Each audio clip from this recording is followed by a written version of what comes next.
अथ अष्टमोऽध्यायः। ॐ नमः चण्डिकायै। ॐ ऋषिरुवाच। चण्डे च निहते दैत्ये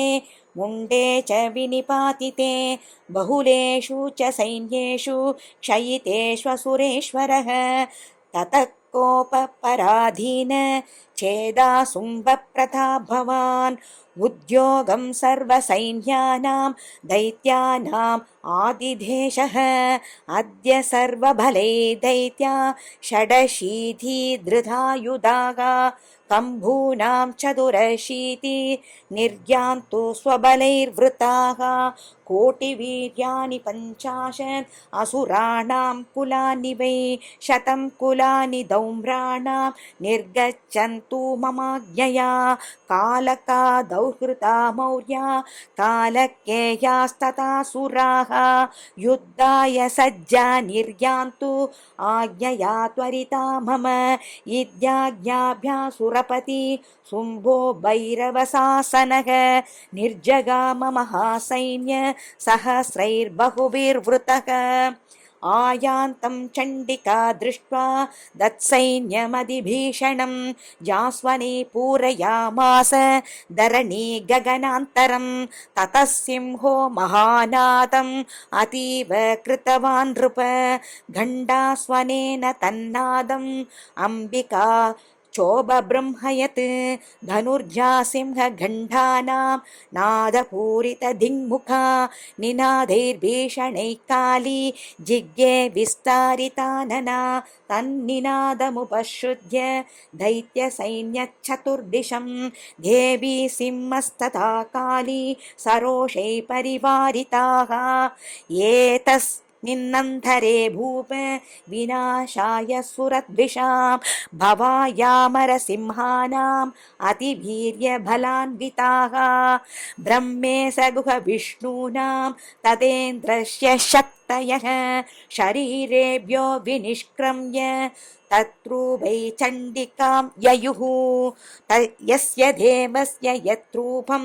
यथा भूषणवाहनं तद्वदेव हि तच्छक्तिः असुरान् योद्धुमाययौ हंसयुक्तविमानाग्रे साक्षक्षूत्रकमण्डलुः आयाता ब्रह्मणा शक्तिर्ब्रह्माणि साभिधीयते माहेश्वरी वृषारूढा त्रिशूलवरधारिणी महाहिबलया प्राप्ता चन्द्ररेखा विभूषणा कौमारी शक्तिहस्ता च मयूरवरवाहना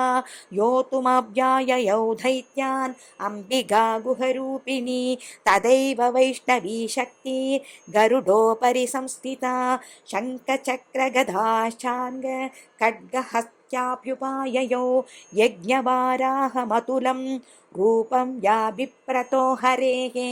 शक्तिसाभ्याययौ तत्र वाराहिं विप्रतिं तनुं नारसिंही नृसिंहस्य विप्रदिसदृशं वपुः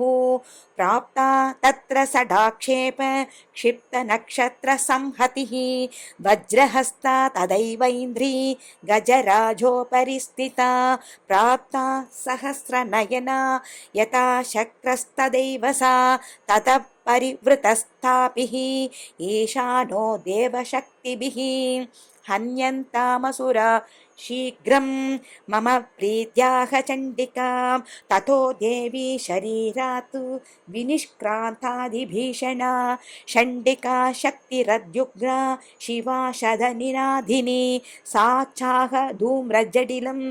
ईशानामपराजिता धूतत्वं गच्छ भगवन् पार्श्वं शुम्भनिशुम्भयोः ब्रूहि शुम्भं निशुम्भं च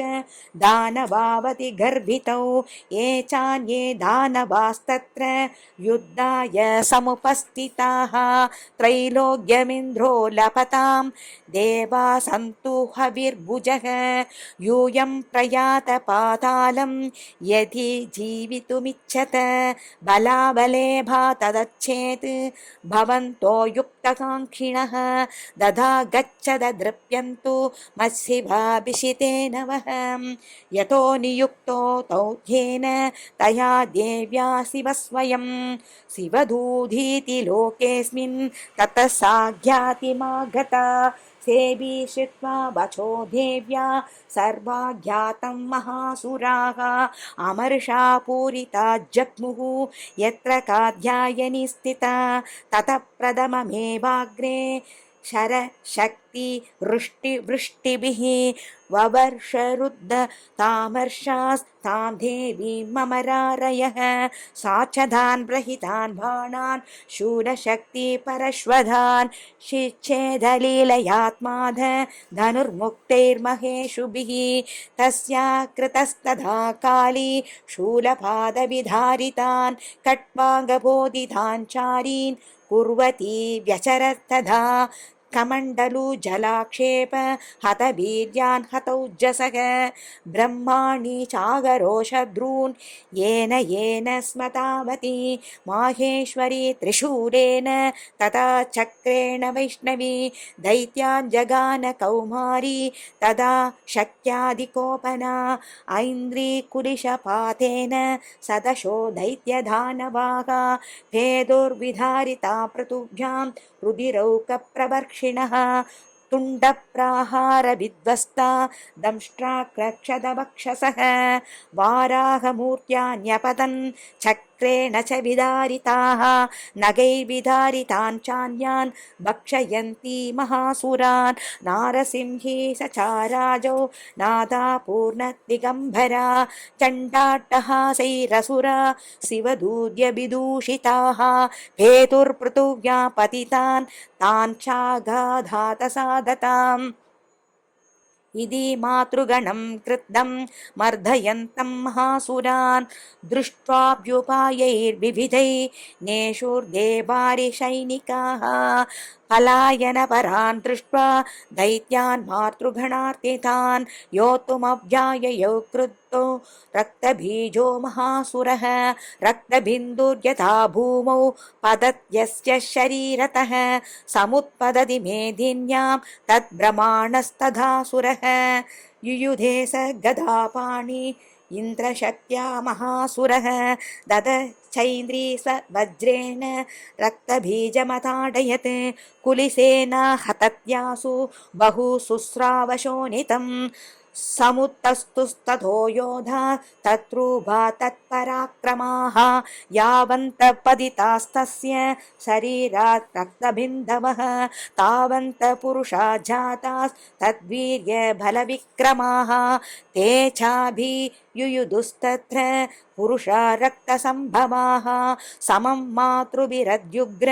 शस्त्रपातादिभीषणं पुनश्च वज्रपातेन शतमस्य शिरो यदा बवाह रक्तं पुरुषा ततो जाता सहस्रशः वैष्णवी समरे चैनं शक्रेणाभिजगानः गदया ताडयामास ऐन्द्रीतमसुरेश्वरं वैष्णवी चक्रभिन्नस्य रुधिरस्रावसम्भवैः सहस्रशो जगद्व्याप्तं तद्ब्रह्माणैर्महासुरैः शक्त्या जगान कौमारी वाराही च तदासिनाम् माहेश्वरी त्रिशूलेन रक्तबीजं महासुरं सचाभिगदया दैत्य सर्वा एवाहनत्पृथक् मातृकोपसमाविष्टो रक्तबीजो महासुरः तस्या हतस्य बहुता शक्तिशूलादिभिर्भुवि पपादयो वै रक्तौघस्तेन सन् सदसोऽसुराः तैषासुराशिक्सम्भूतैरसुरैः सकलं जगत् व्याप्तमासी ततो देवा भयमाजग्मुरुद्धमं तान् विषण्णान् सुरान् दृष्ट्वा चण्डिका प्राहसत्वरा उवाच कालीं चामुण्डे विस्तीर्णं वदनं कुरु मच्चस्त्रपादसम्भूतान् रक्तबिन्धून् महासुरान् रक्तबिन्धो प्रतीचत्वं वक्त्रेणानेन वेगिना भक्षयन्ती शररणे ददुत्पन्नान् महासुरान् एवमेष क्षयं दैत्य क्षीणरक्तो गमिष्यति